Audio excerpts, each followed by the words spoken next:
एक सुंदर सी प्यारे सी गांव में एक रामू नाम का छोटा सा किसान रहता था। वह बहुत खुशहाल था। रामू के पास एक छोटा सा खेत था। रामू अपने खेत में बहुत ज़्यादा ही मेहनत किया करता था। रामू की एक पत्नी थी जिसका नाम था सुनीता। सुनीता रामू की सबसे बड़ी ताकत थी।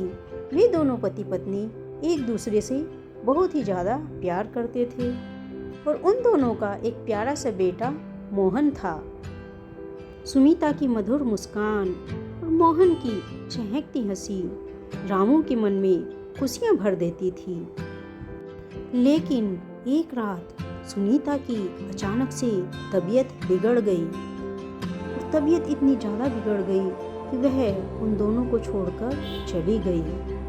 पत्नी के चले जाने के कारण रामू का दिल टूट गया और उसकी दुनिया अंधेरे से भर गई। उसका छोटा सा बच्चा पत्नी के पास बैठकर रो रहा था। अब रामू के पास केवल मोहन ही बचा था। मोहन को पाल पोस कर बड़ा करना अब उसके लिए सबसे बड़ी जिम्मेदारी हो गई थी। रामू अब दिन भर खेतों में काम करता।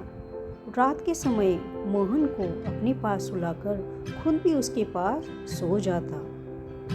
किंतु दुख और अकेलेपन ने उसकी मेहनत पर भारी पड़ना शुरू कर दिया था। दूसरी तरफ उसका बड़ा भाई श्याम और भाभी कुसुम गांव की धनी किसान थे।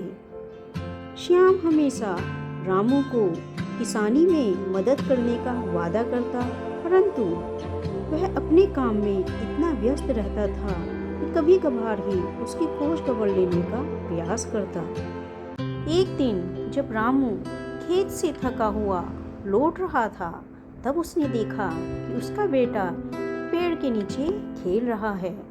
उसकी प्यारी सी हंसी सुनकर रामू के चेहरे पर कुछ देर के लिए एक छोटी सी मुस्कान आई, लेकिन उसे तभी सुनीता की याद आई और फिर से वह दुखी होने लगा। लेकिन उसने फिर तय किया कि उसको अपने बेटे के लिए जीने का कोई रास्ता खोजना होगा। उसे न केवल अपने लिए बल्कि अपने छोटे से बेटे मोहन के लिए जीना होगा। रामू एक दिन अपने बड़े भाई श्यामू के घर गया और रामू ने अपने बड़े भाई से खेतों के काम के लिए कुछ मदद मांगी। लेकिन बड़े भाई श्यामू ने रामू से कहा, भाई तुम्हें अपने पैरों पर खुद खड़ा होना होगा। मैं तुम्हारी केवल कुछ पैसों से ही मदद कर सकता हूँ।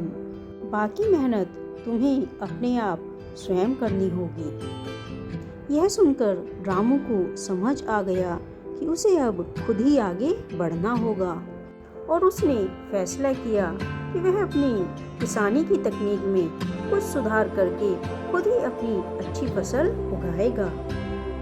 रामू ने अब खेती के लिए नई तकनीक के विषय में जाना। उसने अपने खेतों के लिए नए उर्वरक और अच्छे खासे बीजों का इंतजाम किया। इस प्रकार से वह फिर से दुगनी मेहनत से अपने खेतों में काम करने के लिए चल पड़ा। रामू ने नई तकनीक का उपयोग करते हुए और अच्छे बीजों का प्रयोग करते हुए अपने खेतों में एक अच्छी फसल तैयार की। रामू ने जी तोड़ मेहनत की और उसका फल भी उसे प्राप्त हुआ। गांव वाले भी उसकी फसल को देखकर उसकी तारीफ करते हुए नहीं थक रहे थे।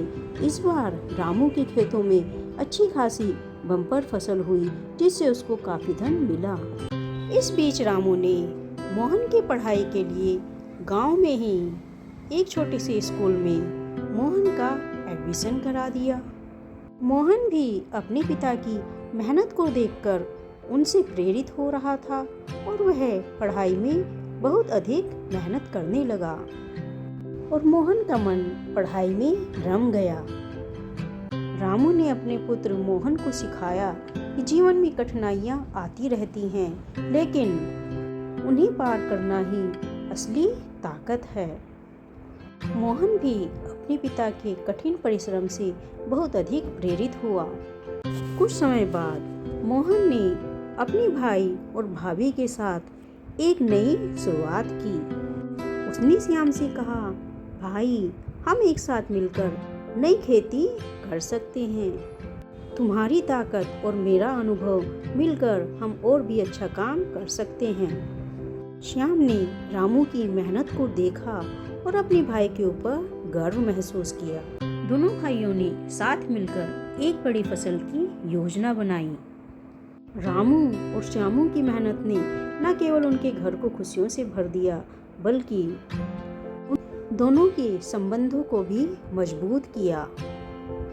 इस कहानी ने रामू को यह सिखाया कि जीवन में कठिनाई कितनी ही बड़ी क्यों न हो, उम्मीद और मेहनत से हर मुश्किल का हल निकल सकता है।